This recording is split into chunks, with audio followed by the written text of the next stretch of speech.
अस्सलाम वालेकुम। Welcome to my YouTube channel Qasmi CS academy. आज हम प्रैक्टिकल नंबर 8 MS वर्ड को डिस्कस करेंगे, जिसके अंदर एक बहुत ही इंपॉर्टेंट टॉपिक जो कि है page break and section break को डिस्कस करेंगे।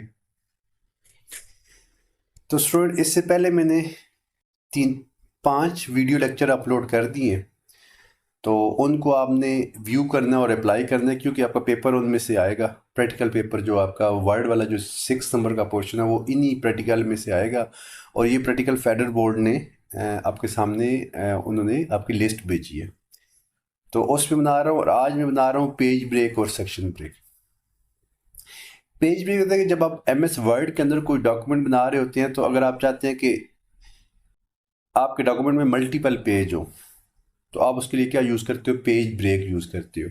मीन कि आपका जो टेक्स्ट आप एक पेज में लिखना चाहते हैं वो वहाँ टाइप करेंगे, ठीक है। और फिर आप चाहते हैं कि बाकी टेक्स्ट नेक्स्ट पेज पे आ जाए, तो उसके लिए क्या यूज़ करोगे? Page break. और इसकी शॉर्टकट की है कंट्रोल+इंटर। कंट्रोल और इंटर की प्रेस करेंगे तो ऑटोमेटिकली आपका पेज क्या हो जाएगा? ब्रेक हो जाएगा। It is used to break a document in different pages. Each page break, press Control Enter key. It can be applied in different method: page break, column break and text wrapping. Page break apply करने के 3 method है, ठीक है। और ये page break और section break जो पाया जाता है वो पेज लेआउट के अंदर पाया जाता है। इसकी जो पहली पेज है पेज ब्रेक, जो अभी हमने कहा कि अगर आपको जहाँ से पेज को ब्रेक करना है तो आपको उसके लिए क्या प्रेस करोगे? कंट्रोल+इंटर की प्रेस करेंगे, तो उसके बाद क्या हो जाएगा? आपका नेक्स्ट पेज स्टार्ट हो जाएगा। अगर आप चाहते हो कि आपका एक पेज के ऊपर टेक्स्ट है वो टेक्स्ट मल्टीपल कॉलम में डिवाइड हो जाए, तो आप लोगों ने पहले पेज लेआउट में जाकर आपने पहले एक मल्टीपल कॉलम सेलेक्ट किए, 2 कॉलम 3 कॉलम, जितनी आपकी डिपेंड होता है कि जितनी आपको रिक्वायर्ड है। फिर आपने जिस टेक्स्ट को नेक्स्ट कॉलम में लेकर जाना है, तो आप वहाँ पे कर्सर को लेकर जाएंगे और उसके बाद आप लोग पेज लेआउट के अंदर से किसको प्रेस कर देंगे? कॉलम ब्रेक को। जैसे कॉलम को ब्रेक को प्रेस करेंगे तो जहाँ पे कर्सर होगा उसके बाद वाला जो टेक्स्ट है वो नेक्स्ट कॉलम में चला जाएगा, ठीक है। और उससे जो पहले वाला टेक्स्ट है वो फर्स्ट कॉलम के अंदर ही रहेगा, ठीक है। तो इंशाल्लाह इसको हम अप्लाई भी करेंगे। और तीसरा मेरे पास होता है टेक्स्ट रैपिंग। टेक्स्ट रैपिंग ये होता है कि नॉर्मल तौर पे ये हमारे पास जो टेक्स्ट लिखा होता है, मतलब ये टेक्स्ट है, तो ये टेक्स्ट मैं चाहता हूँ कि यार इसके बाद ये वाला टेक्स्ट नेक्स्ट लाइन पे आ जाए, तो मैं इंटर प्रेस करता हूँ, ठीक है। ये हमारे पास पहले से लिखा हुआ टेक्स्ट है, वैसे इंटर प्रेस करें तो नेक्स्ट लाइन स्टार्ट हो जाती है। लेकिन जब टेक्स्ट लिखा हुआ है, जैसे मैं इंटर प्रेस करूंगा तो किस पे चला जाएगा? ये नेक्स्ट लाइन में चला जाएगा। लेकिन इसमें प्रॉब्लम ये है कि ये बेसिकली नेक्स्ट लाइन में नहीं जाएगा, ये नेक्स्ट पैराग्राफ में जाएगा, ठीक है। क्योंकि हमें वो लग रहा है कि नेक्स्ट लाइन में, लेकिन वो न्यू पैराग्राफ में कन्वर्ट हो जाएगा। तो हम चाहते हैं कि यार वो न्यू पैराग्राफ में ना कन्वर्ट हो, न्यू लाइन में कन्वर्ट हो, तो आपने उसके लिए यूज़ करना है टेक्स्ट रैपिंग यूज़ करना है। तो अगर आप टेक्स्ट लिखा हुआ है उसकी एडिटिंग कर रहे हैं तो आपने इंटर प्रेस नहीं करना, आपने टेक्स्ट रैप का इस्तेमाल करके उसको नेक्स्ट लाइन में लेकर जाना है। अदरवाइज अगर आप इंटर प्रेस करेंगे तो वो नेक्स्ट पैराग्राफ के अंदर कन्वर्ट कर देंगे। तो चलिए हम अपने इसके डॉक्यूमेंट को, ये तीनों को अप्लाई करते हैं। पेज ब्रेक, कॉलम ब्रेक और टेक्स्ट रैपिंग को यूज़ करते हैं। ये हमारे पास एक डॉक्यूमेंट है, ठीक है। अब मैं चाहता हूँ कि यार यहाँ ये वाला टेक्स्ट है, यहाँ से इसके बाद यहाँ क्लिक कर रहा हूँ,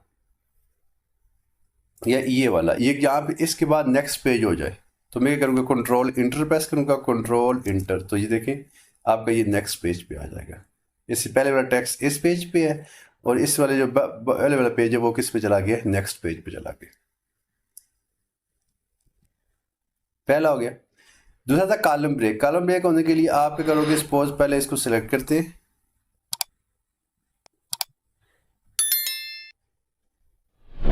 यहाँ फर्स्ट पेज को सिलेक्ट कर रहा हूँ और इसको पहले लेआउट के अंदर से 2 कॉलम के अंदर डिवाइड कर देते हैं। तो अब देखें यहाँ पे ये 2 कॉलम बन गए, ठीक हो गया। अब मैं चाहता हूँ कि ये जो प्रोसेस मैनेजमेंट है ये वाला, ये नेक्स्ट कॉलम में चला जाए। तो मैं क्या करूँगा, लेआउट में जाऊँगा, ब्रेक में जाऊँगा, ब्रेक के बाद कॉलम पे क्लिक करूँगा, जो कर्सर है ना इसके बाद ऐसे क्लिक करूँगा तो यहाँ देखें ये आपका जो प्रोसेस मैनेजमेंट है वो आपके नेक्स्ट कॉलम में चला गया। ये चेक कर लें, प्रोसेस मैनेजमेंट कहाँ चला गया, आपका नेक्स्ट कॉलम में चला गया। ठीक है, तो ये है, लेकिन इसके लिए आपको अप्लाई करना ही है। ठीक है, तो मैं कंट्रोल जी कर रहा हूँ। अब यहाँ देखिएगा ये एक पैराग्राफ है, इसमें मल्टीपल पैराग्राफ है। ठीक है, ये वाला मैं कहता हूँ ड्यूरिंग द प्रोसेसिंग, यहाँ में कर्सर है ड्यूरिंग द प्रोसेसिंग, अगर आपको नज़र आ रहा है तो मैं थोड़ा इसको जूम कर दूँ।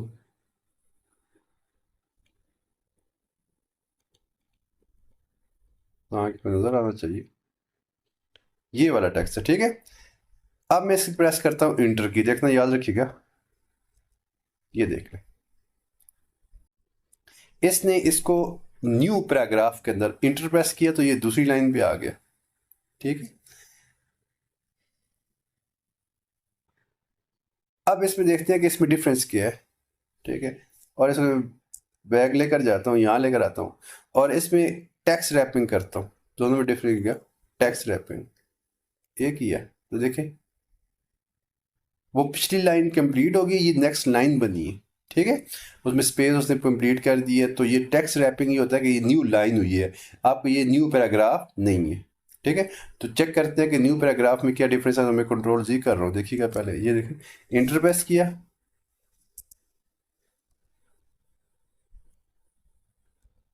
ये आ गया।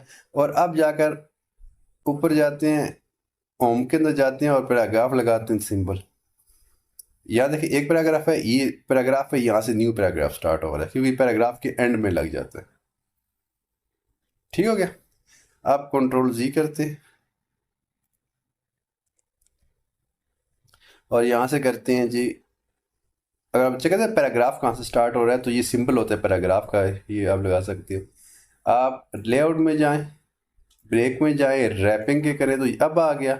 और अब यहाँ पे होम पे जाकर लगाते हैं तो चेक करें, ये देख लें आपका यहाँ पे एंड नहीं हो रहा,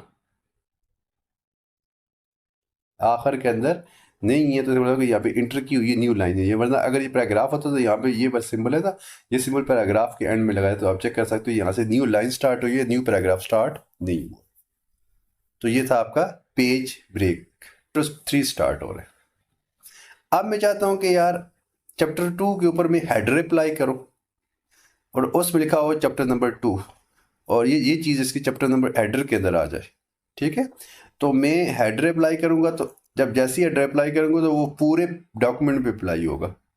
मैं इसके 2 सेक्शन बना देता हूँ, चैप्टर 2 को अलग सेक्शन में कर देता हूँ, चैप्टर नंबर 3 के अंदर अलग सेक्शन में कर देता हूँ। जब आप अलग सेक्शन में करते हो, जब भी आप कोई भी फॉर्मेटिंग अप्लाई करोगे तो वो सेक्शन पे ही होगी, दूसरे सेक्शन पे अप्लाई नहीं होगी, क्योंकि ये चैप्टर नंबर 2 का अलग हेडर होगा, चैप्टर नंबर 3 का अलग हेडर होगा। अगर आप इसकी सेक्शन नहीं बनाएंगे तो जब हेडर अप्लाई करेंगे तो वो पूरे डॉक्यूमेंट में होगा।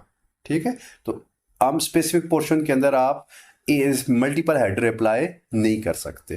तो अगर आपको एक ही डॉक्यूमेंट के अंदर मल्टीपल फॉर्मेटिंग अप्लाई करनी है तो उसके लिए क्या यूज़ करते हैं आप, सेक्शन ब्रेक का लफ्ज़ यूज़ करते हैं। तो सेक्शन ब्रेक पे आते हैं आप। Section break is used to break the whole document into different sections. Section break is apply when we apply different formatting on a whole one document. एक ही डॉक्यूमेंट में हम मुख्तलिफ फॉर्मेटिंग अप्लाई करना चाहते हैं, पहले उसके सेक्शन बना देंगे और जब भी न्यू फॉर्मेटिंग होती है वो सेक्शन भी होती है, एक सेक्शन दूसरे के साथ, एक सेक्शन की फॉर्मेटिंग दूसरे के साथ कोई इंटरलिंक नहीं होती। अगर आप सेक्शन नहीं बनाएंगे तो ये होगा कि हमारे पास वो जो जब हम कोई न्यू फॉर्मेटिंग लगे तो वो पूरे डॉक्यूमेंट में अप्लाई होगी। ठीक है, तो मैं अप्लाई कर दिखाऊंगा। If we do not break document into different section we can not apply different formatting on the whole document.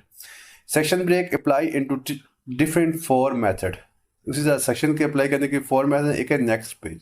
Next page का मतलब ये है कि जब जहाँ पे आपका कर्सर है, ठीक है, वहाँ कर्सर रखेंगे या टेक्स्ट के स्टार्ट में या वहाँ पे एंड में, तो नेक्स्ट पेज पे करेंगे तो न्यू पेज पे क्या हो जाएगी, न्यू सेक्शन स्टार्ट हो जाएगी। दूसरा होता है continue break section. It is apply when new section apply different paragraph. अगर आप चाहते हो कि एक ही पेज है, पेज और उसमें मुख्तलिफ एक पैराग्राफ एक सेक्शन में रखना चाहते हैं, उसमें अलग फॉर्मेटिंग अप्लाई करना चाहती हैं, दूसरे पैराग्राफ पे अलग फॉर्मेटिंग अप्लाई करना चाहते हैं, तो आप क्या कर दो, पैराग्राफ एक ही पेज पे मल्टीपल सेक्शन को अप्लाई कर दो। तो उसके लिए क्या यूज़ करोगे, कंटिन्यू सेक्शन ब्रेक का इस्तेमाल करेंगे। आप सेक्शन को इवन नंबर से भी स्टार्ट कर सकते हो कि जैसे ही इवन नंबर आए, इवन नंबर पे न्यू सेक्शन स्टार्ट हो जाए। और अगर आप चाहते हो कि आड नंबर पे क्या हो जाए, न्यू सेक्शन स्टार्ट हो, तो हमारे पास आड सेक्शन ब्रेक का ऑप्शन भी वहाँ पे मौजूद होता है। ठीक है, अगर आप चाहते हो कि किसी सेक्शन को रिमूव करना चाहे, अप्लाई हुई थी आपने कहा नहीं इसको रिमूव करते हैं, तो आप सेक्शन के स्टार्ट में जाएंगे और कंट्रोल डिलीट की प्रेस करेंगे तो वो क्या हो जाएगी, सेक्शन रिमूव हो जाएगी। तो चलिए आप इसको अप्लाई करके देखते हैं और उसके बेनिफिट चेक करते हैं। ये हमारे पास डॉक्यूमेंट है, ठीक हो गया जी। अब मैं चाहता हूँ कि यार यहाँ तक ये है और जो चैप्टर नंबर 3 है इस पे अलग सेक्शन अप्लाई हो जाए, क्योंकि इसके बाद मैं हेडर जब अप्लाई करूँगा तो पहले मैं आपको वैसे हेडर करके अप्लाई देता हूँ कि इसमें क्या डिफरेंस होता है। यहाँ देखिएगा बस, मैं इसको कट कर रहा हूँ, ठीक है। ऊपर जाता हूँ, आता है इंसर्ट के अंदर, हेडर पे क्लिक करता हूँ। कैसा हेडर मुझे चाहिए, ये वाला हेडर चाहिए, ये मैंने हेडर अप्लाई कर दिया। इसका एरिया थोड़ा ज़्यादा कर देता हूँ क्योंकि इससे बहुत काम है।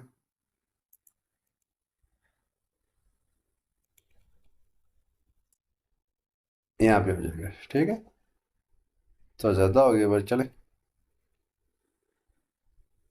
यहाँ मूव करता हूँ और कंट्रोल वी कर देता हूँ, ये आ गया। जब आप हेडर अप्लाई कर देते हो तो हर पेज पे यही हेडर आ जाएगा। दोबारा जा रहा हूँ, ठीक है, इसको थोड़ा कम कर देता हूँ क्योंकि बहुत ज़्यादा है, ठीक है। अब आपका ये अप्लाई होगा, देखें। अब नेक्स्ट पेज पे जाता हूँ, उस पर भी लिखा हुआ, हमें लिखने की ज़रूरत नहीं है। अब मैं चेंज करता हूँ इसको, फ़ायदा क्या होता है, यहाँ पे ये है लाइन सी लगी हुई है, मैं क्लिक करता हूँ, ये लाइन मिटाता हूँ, ठीक है।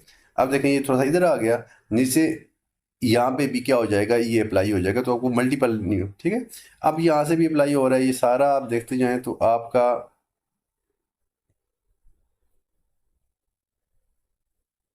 यहाँ तो चैप्टर नंबर 2 नहीं लिखा होना चाहिए, यहाँ पे चैप्टर नंबर 3 ऑफिस ऑटोमेशन लिखा होना चाहिए। लेकिन मसला है कि जब इसको हम इसको चेंज करते हैं, यहाँ पे लिखते हैं जी, चले जी 3 लिख देते हैं, 3 लिखते हैं, तो आप देखेंगे इसके ऊपर से भी क्या हो जाएगा, सब पे 3 हो जाएगा। इसका मतलब क्या हो गया कि हमें इसके ऊपर 2 सेक्शन अप्लाई करनी चाहिए, ठीक है। तो अब हम क्या करते हैं, यहाँ पे जाते हैं, यहाँ क्लिक किया, ठीक है। और उसके बाद हम लेआउट में गए और उसके अंदर हमने ब्रेक पे गए और सेक्शन ब्रेक के अंदर नेक्स्ट पेज पे किया। जैसे पे किया तो यहाँ से कौन सी सेक्शन स्टार्ट हो जाएगी, न्यू सेक्शन स्टार्ट हो जाएगी। अब आपने स्टूडेंट करना ये है कि जब आप यहाँ पे क्लिक करते हैं तो करने के बाद आप लोगों ने हेडर पे जाएंगे, इसके साथ ये जो लिंक टू प्रीवियस इसको कटिंग करेंगे, ठीक है। यहाँ से आपकी न्यू सेक्शन है। अब यहाँ जाता हूँ कि ये वाला जो पोर्शन है ये लिख देता हूँ, यहाँ से मैं इसकी क्या कर दिया, इसको कट किया और यहाँ पे गए हेडर के अंदर यहाँ लिख दिया जी, ये वाला यहाँ पे मैंने पेस्ट कर दिया। जैसे ही पेस्ट किया तो इससे पहले वाले चैप्टर में जाते हैं, तो यहाँ से देखें क्योंकि ये नेक्स्ट पेज है, तो यहाँ से देखें ये चैप्टर नंबर 2 है और यहाँ क्या है, चैप्टर नंबर 3 स्टार्ट हो रहा है, ठीक है। और अब मैं चाहता हूँ कि ये वाला जो पेज है ये ख़त्म हो जाए, ठीक है। तो अगर आप इस पेज को ख़त्म करना चाहते हैं कि चलो आपने ब्रेक कर, अब ज़रा पेज बीच में से आ गया, तो आप उसके लिए आप लोगों ने करना ये है कि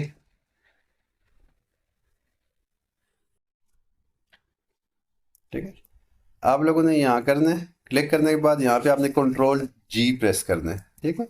कंट्रोल जी प्रेस करेंगे और यहाँ पे टाइप करेंगे फॉरवर्ड स्लैश पेज, ठीक है।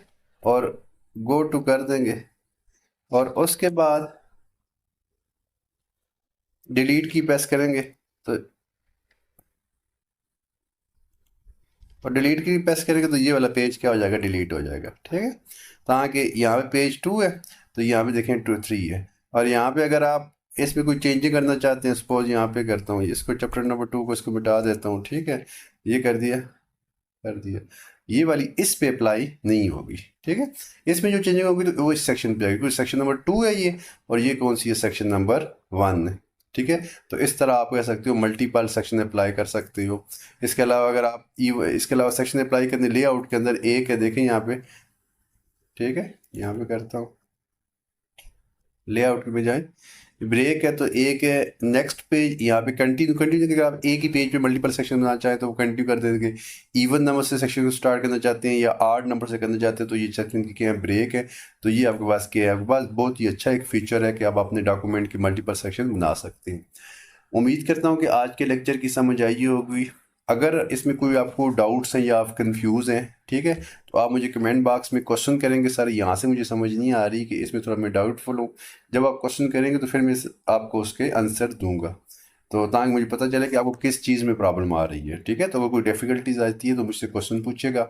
अगर आप मेरे चैनल पे न्यू है तो मेरे चैनल कासमी CS अकेडमी को सब्सक्राइब करें, अपने दोस्तों के साथ भी शेयर करें ताकि उनकी भी पेपर में क्या हो सके, हेल्प आउट हो सके, ठीक है।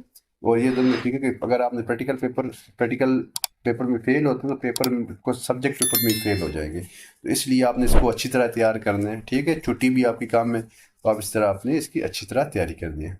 मिलते हैं न्यू प्रैक्टिकल के साथ न्यू वीडियो में, तब तक अपना ख्याल रखिएगा। अल्लाह हाफिज़।